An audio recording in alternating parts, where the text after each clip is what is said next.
Salut, c'est Clément pour Online Séduction. Dans cette vidéo, je vais vous parler des 3 clés pour séduire en étant nice guy.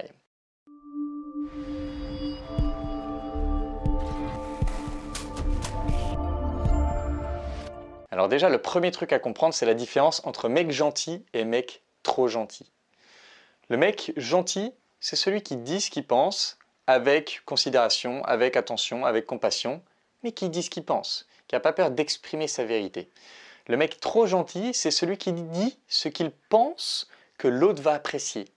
Donc en gros, il est dans cette position et il se dit, tiens, si je prends l'exemple de la séduction ou d'une fille, ça va être, ah tiens, on parle de tel sujet, qu'est-ce qu'elle a l'air de bien aimer sur ce sujet, qu'est-ce que je peux dire, où je sais qu'elle va se dire, ah il est cool, il a raison. Ça, c'est le mec trop gentil. Autre exemple, j'ai envie de l'embrasser. Le mec trop gentil, il va penser, ah ouais, mais est-ce que ça va lui plaire? Est-ce que ça risque pas de la brusquer? Je vais attendre qu'elle m'envoie le signal pour être sûr que ça va pas la brusquer. Le mec gentil, il va dire, voilà, ce que je ressens, c'est que j'ai envie de l'embrasser. Je vais essayer de l'embrasser. Par contre, si ça la brusque, je m'excuse et j'en discute. Et en fait, souvent, le mec trop gentil, c'est un mec qui pense qu'il est juste gentil. Il pense que ben non, moi je respecte les femmes, je suis gentil avec les femmes et du coup je vais doucement dans mes intentions, etc. Sauf que le truc, et c'est là que je veux vous inviter, si vous êtes dans ce cas-là, à être honnête avec vous-même, le mec trop gentil, c'est le plus manipulateur de tous. Parce qu'il n'est pas trop gentil pour le bien de l'humanité. Il est gentil parce qu'il pense que ça va lui donner ce qu'il veut. Il est gentil parce qu'il pense que les gens vont plus l'apprécier et du coup lui rendre un petit peu sa gentillesse. C'est pas de la gentillesse sincère, c'est de la gentillesse pour obtenir autre chose et donc c'est hyper manipulateur. C'est peut-être les pires des manipulateurs puisqu'ils cachent leurs intentions. Moi je suis un mec gentil, je suis un mec gentil, regardez comme je suis tellement gentil, aimez-moi. C'est ça qui est vicieux et c'est ça, je sais que ça peut être dur et que ça peut en énerver certains, mais je veux être honnête avec vous. Si vous êtes dans ce cas-là, vous êtes manipulateur, vous tentez d'obtenir l'amour des autres en échange de la gentillesse.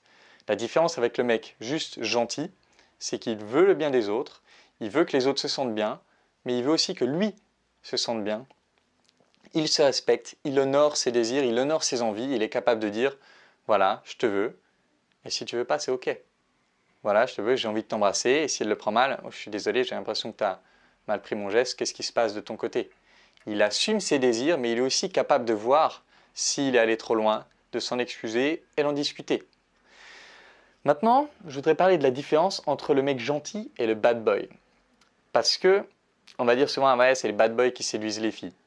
Les bad boys, ils ont ce côté autoritaire de je sais ce que je veux et je l'impose, qui va être attirant.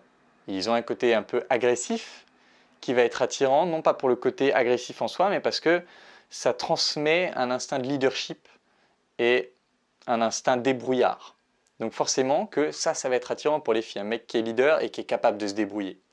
Sauf que pour moi, la faiblesse, la vraie faiblesse du bad boy et qui est un peu discrète, c'est que il y a un peu deux cas de bad boy. Il y a le bad boy qui sait qu'il n'est pas bad boy mais qui fait semblant parce qu'il pense que ça va lui rapporter les résultats. Et lui, il est fragile dès le début, ça se sent qu'il surjoue et souvent les nanas vont se dire « ouais, lui, il est bizarre », ça se sent qu'il surjoue. Il essaie de faire le dur alors qu'il ne l'est pas et il sait qu'il ne l'est pas. Donc, c'est, on appelle incongruent, c'est-à-dire qu'on sent que ses émotions, ses mots et ses gestes ne sont pas alignés. On sent que les émotions, c'est plutôt celle du mec qui doute, alors que dans ses mots et dans ses gestes, il fait semblant qu'il ne doute pas. C'est bizarre et du coup, c'est repoussant. Maintenant, il y a aussi un autre cas du bad boy, qui est le mec qui est vraiment dur, qui sait pas, enfin, qui ne le fait pas semblant, il est juste dur. Et ce mec-là, c'est encore plus vicieux, je dirais d'une certaine façon, parce que, pourquoi il est dur? Il est dur parce qu'il a une blessure, il est dur parce qu'il a une peur, et il essaie de ne pas la regarder, il regarde ailleurs, et il réagit avec agressivité dès qu'on essaie de s'en approcher, dès qu'on essaie de remettre en question son image de mec dur. Donc c'est quelqu'un qui surjoue le côté dur sans même s'en rendre compte. Parce que personne n'est dur de nature, à part les psychopathes et sociopathes, mais qui sont très rares en termes de pourcentage.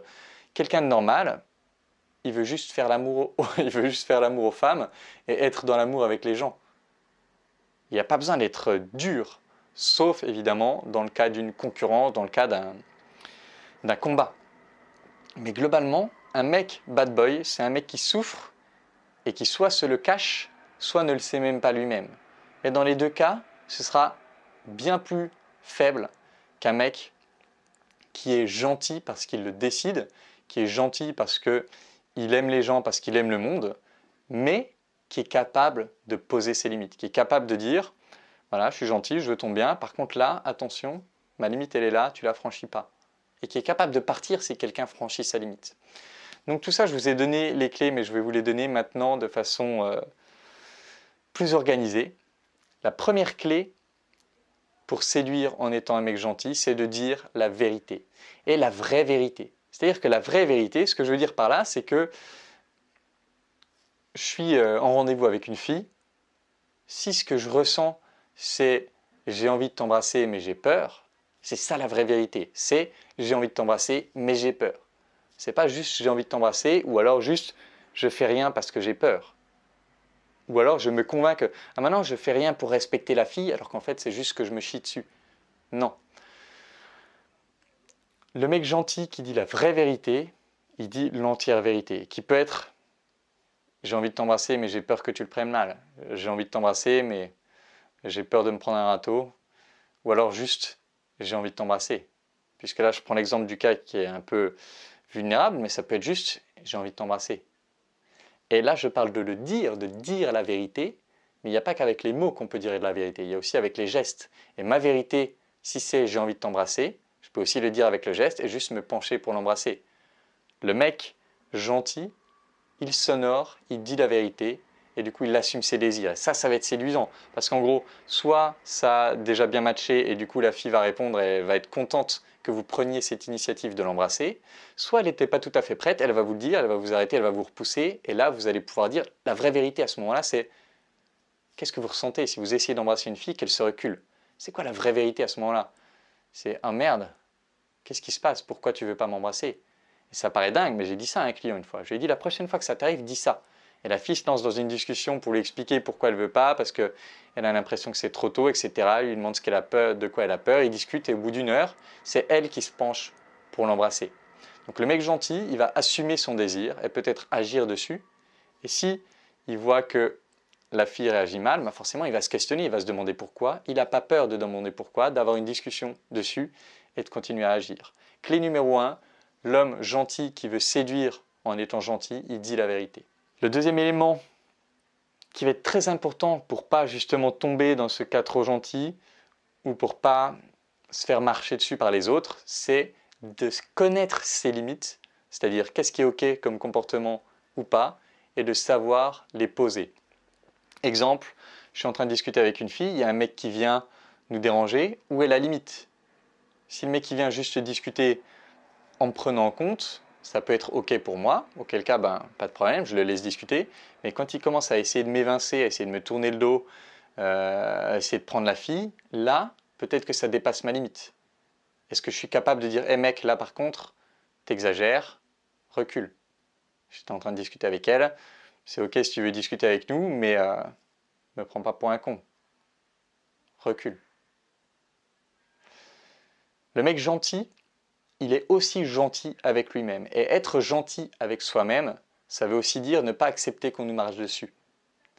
Et du coup, le mec gentil peut dire avec amour, mec, là, t'abuses, recule. Ou alors, quand une fille lui pose 3 râteaux d'affilée, il peut aussi dire, écoute, je t'aime beaucoup, mais là, ça va trop loin, j'ai pas de temps à perdre. J'ai envie de vivre ma vie pleinement, j'ai pas envie de passer mon temps à courir après quelqu'un qui n'a pas envie d'être là, donc on arrête là. Point. Ma limite, elle est là. Bon, ma limite, elle est plus que... C'est un petit détail en plus. Ma limite, je laisse toujours une deuxième chance. Enfin, maintenant, je suis en couple, donc je ne le fais plus, mais je laisse toujours une deuxième chance. C'est-à-dire que il se peut que la première fois, elle ait une vraie raison de ne pas venir. Si la deuxième fois, elle a une autre raison et qu'elle ne vous propose pas quelque chose, là, bon. Mais voilà, où est la limite? Où est votre limite?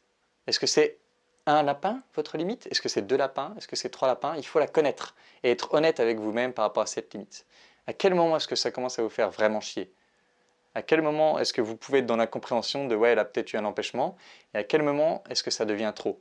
Le moment où ça devient trop, le mec gentil qui veut séduire, il dit je suis désolé, mais là, ça devient trop. Donc, connaître ses limites et être capable de les assumer.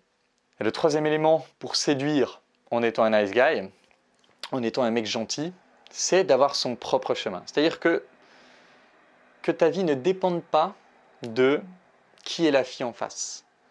Que vous traciez votre propre chemin en vous disant qu'est-ce que moi j'ai envie de faire pour ma vie. Ben, moi j'ai envie d'étudier la psychologie, j'ai envie d'étudier les rêves lucides, j'ai envie d'étudier l'interprétation des rêves.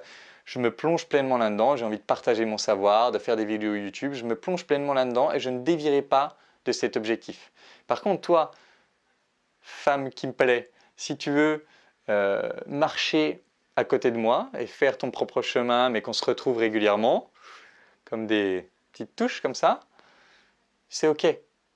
Mais je ne vais pas changer tout mon chemin pour toi. Moi, je vais par là. Si tu veux qu'on marche ensemble, j'adorerais marcher avec toi, mais je vais par là.